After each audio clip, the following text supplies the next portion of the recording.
Alors, je viens de dessiner encore une fois la même situation, mais comme je l'ai dit, j'ai transféré le vecteur f de sa position d'origine pour mettre sa queue contre ou à au bout du levier.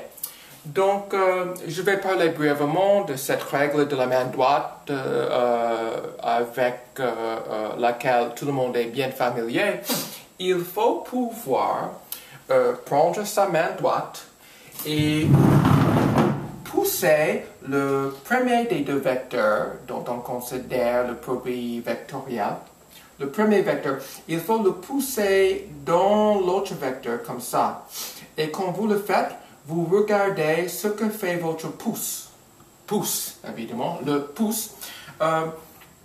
Que fait votre pouce quand vous poussez le vecteur R, le premier des deux vecteurs, contre le vecteur F qui en sera le second? L'effet ici, c'est que mon pouce pointe vers vous.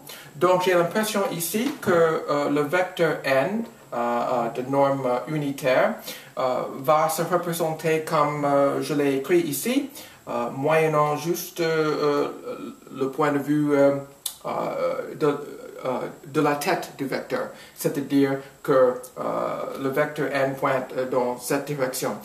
Si par contre, vous vouliez considérer le même produit vectoriel, mais de sens opposé et de l'ordre opposé, vous voyez que le vecteur, bon, d'abord la norme va être exactement la même, parce que je vais finir par multiplier la norme du vecteur f par la norme du vecteur r par le sinus de l'angle alpha entre les deux vecteurs, jusqu'à ici. Mais je vais finir par multiplier par un vecteur m qui va avoir comme direction celle qui est opposée à la direction du vecteur n qu'on a considéré tout à l'heure. Regardez que je vais devoir obéir à la règle de la main droite. J'ai envie donc, ou j'ai devoir, de pousser le vecteur f contre le vecteur r pour respecter l'ordre de la multiplication ici dans le produit vectoriel. Et quand je fais ça, tout le monde peut bien voir que mon pouce pointe dans la direction dans le tableau noir, au lieu de pointer dans l'autre direction, comme auparavant.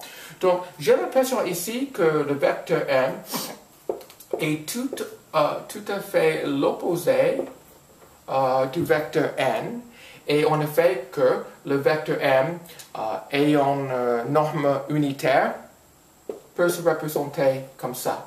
C'est-à-dire que vous allez en pouvoir voir seulement la queue.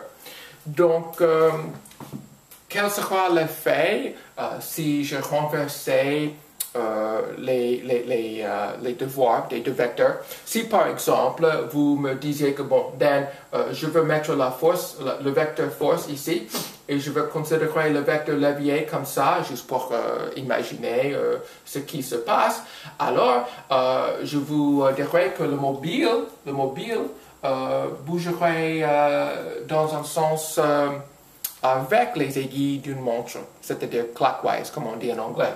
Donc, tout le monde peut voir, moyennant cet argument et ces considérations, la chose suivante, c'est que si vous multipliez les deux vecteurs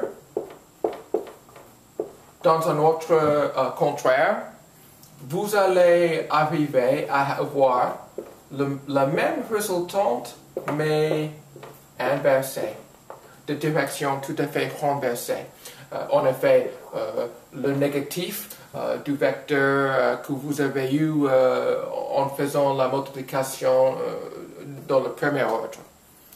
Alors, cela dit, on est arrivé à une définition physique du produit vectoriel, et tout cela a été motivé par l'idée du moment du vecteur qui décrit le mouvement circulaire inspiré par l'application d'une force au bout non fixe d'un levier Évidemment, il va s'agir d'un mouvement circulaire et pour l'étudier, les physiciens ont introduit l'idée du moment, du vecteur moment, et ça se définit comme j'ai écrit ici.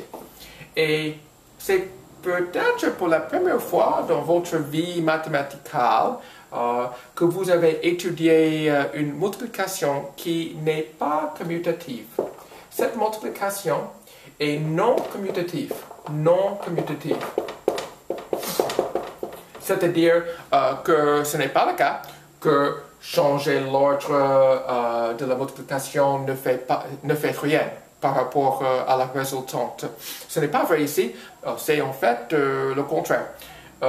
Renverser l'ordre de la multiplication, ça fait le négatif de la résultante que vous aviez auparavant.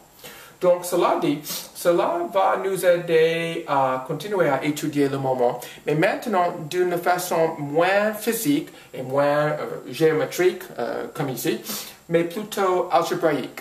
Oui, je me répète parce que c'est mon obsession, c'est ce qui m'obsède en étudiant les vecteurs, c'est de pouvoir agir par composantes de façon purement algébraïque. De cette manière, on peut étudier la structure, les effets de cette action binaire entre deux vecteurs d'une façon tout à fait mathématique et même abstraite, comme on fait dans les cours sur l'algèbre abstraite ou sur l'analyse abstraite. Et moi, je donne de tels cours parce que je suis prof des maths.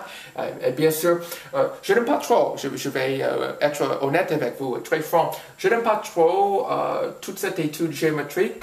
Ce n'est pas ma chose, comme on dit en anglais. Ce que je préfère, c'est de pouvoir étudier tout cela de façon purement algébraïque, avec des symboles, avec des manipulations, des équations, etc., sans devoir faire recours à une illustration quelconque.